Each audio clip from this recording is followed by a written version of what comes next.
Hi hello welcome to my YouTube channel. ഇന്ന് നമുക്ക് സദ്യയ്ക്കും ഊണിനും ഒക്കെ തയ്യാറാക്കാൻ പറ്റിയ ഒരു സൈഡ് ഡിഷ് ആയിട്ടുള്ള പുളിയിഞ്ചി അല്ലെങ്കിൽ ഇഞ്ചിപ്പുളി അല്ലെങ്കിൽ ഇഞ്ചിക്കറി എന്നൊക്കെ അറിയപ്പെടുന്ന ഒരു ഡിഷാണ് നമ്മൾ ഇന്ന് ഉണ്ടാക്കാൻ പോകുന്നത്. പുളിയിഞ്ചി ഉണ്ടാക്കാനായിട്ട് ഒരു ചെറിയ നാരങ്ങ വലുപ്പത്തിലുള്ള ഒരു പുളിയാണ് ഞാൻ എടുത്തിരിക്കുന്നത്. അതെടുത്തിട്ട് അതിലേക്ക് ഒരു ഗ്ലാസ് വെള്ളം ഒഴിച്ചിട്ട് നമുക്ക് നന്നായിട്ട് കുതിർത്താനായിട്ട് വെക്കാം. കൈകൊണ്ട് തന്നെ ജസ്റ്റ് ഒന്ന് ഉടച്ചു കൊടുക്കാം. ഉണ്ടാക്കുന്ന അളവിൻ്റെ അനുസരിച്ച് പുളിയുടെ അളവ് നമുക്ക് വ്യത്യാസം വരുത്തിക്കും. ഞാനിതൊരു ചെറിയൊരു ക്വാണ്ടിറ്റിയാണ് ഉണ്ടാക്കുന്നുള്ളൂ. ഇന്ന് നമ്മൾ എടുത്തിരിക്കുന്നത് കുറച്ച് ഇഞ്ചിയാണ്, ചെറിയ ചെറിയ കഷ്ണങ്ങളായി മുറിച്ചിട്ടുണ്ട്. പിന്നെ പച്ചമുളക് എടുത്തിട്ടുണ്ട്, കറിവേപ്പില എടുത്തിട്ടുണ്ട്. ഇനി ഒരു ചട്ടി വെച്ചിട്ടുണ്ട്. ചട്ടി നന്നായി ചൂടായി വരുമ്പോൾ അതിലേക്ക് കുറച്ച് വെളിച്ചെണ്ണ ഒഴിച്ചു കൊടുക്കുന്നുണ്ട്. എണ്ണ നന്നായിട്ട് ചൂടായി വരുമ്പോൾ ഇനി ഇതിലേക്ക് കുറച്ച് കടുക് ഇട്ട് കൊടുക്കുന്നുണ്ട്. കടുക് നന്നായിട്ട് പൊട്ടി വരുമ്പോൾ അതിലേക്ക് കുറച്ച് ഉലുവ ഇട്ട് കൊടുക്കുന്നുണ്ട്. ഉലുവ നന്നായിട്ട് പൊട്ടി വരണം. അതിലേക്ക് നമ്മളിനി ഒരു 2 വറ്റൽമുളകാണ് അത് ഇട്ട് കൊടുക്കുന്നുണ്ട്. കുറച്ച് കറിവേപ്പില ഇട്ട് കൊടുക്കുന്നുണ്ട്.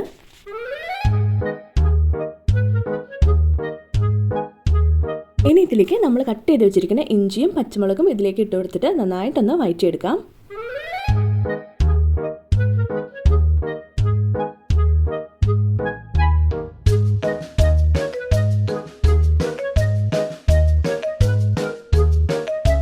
ആവശ്യത്തിനുള്ള ഉപ്പിട്ട് കൊടുത്തിട്ട് നമുക്ക് നന്നായിട്ടൊന്ന് വഴറ്റിയെടുക്കാം.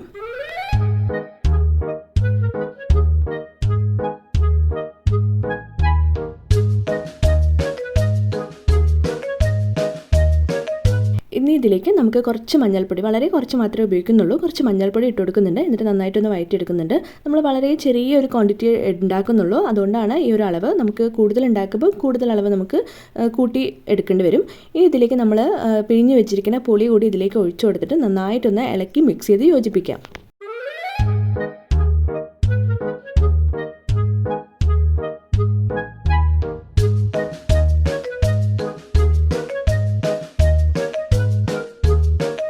നമ്മൾ ഒഴിച്ചെടുത്ത പുളി ഇവിടെ നന്നായിട്ട് തിളച്ച് വന്നിട്ടുണ്ട്. ഇനി ഇത് നന്നായിട്ട് കുറുകി പുളിയിഞ്ചിയുടെ ആ ഒരു ഫോമിലേക്ക് മാറി വരണം. ഇനി നമുക്ക് ഇതിലേക്ക് ഇടാനുള്ള ഇൻഗ്രീഡിയൻറ്റ് ശർക്കരയാണ്. 1.5 അല്ലി ശർക്കരയാണ് ഞാൻ ഇതിലേക്ക് ഇട്ട് കൊടുക്കുന്നത്.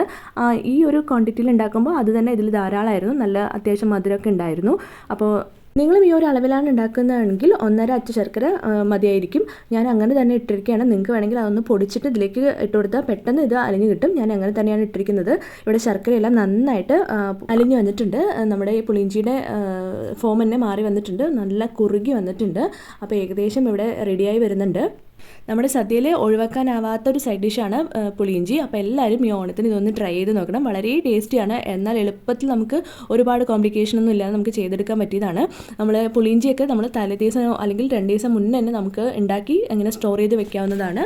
സിമ്പിൾ റെസിപ്പി എല്ലാവർക്കും ഇഷ്ടമായെന്ന് വിചാരിക്കുന്നു. ഉറപ്പായിട്ടും എല്ലാവരും ഒന്ന് ട്രൈ ചെയ്തിട്ട് എങ്ങനെ ഉണ്ടെന്ന് ജസ്റ്റ് കമൻറ്റ് ചെയ്യണം. അപ്പോൾ എല്ലാവർക്കും ഹാപ്പി ഓണം. അപ്പോൾ എല്ലാവരും ഇതൊന്ന് ട്രൈ ചെയ്ത് നോക്കുക. അപ്പോൾ അത്രയുള്ള വീഡിയോ എല്ലാവരും സബ്സ്ക്രൈബ് ചെയ്ത് സപ്പോർട്ട് ചെയ്യണേ. ഈ വീഡിയോ ആയിട്ട് കാണുന്നവരെ tata bye bye, see U.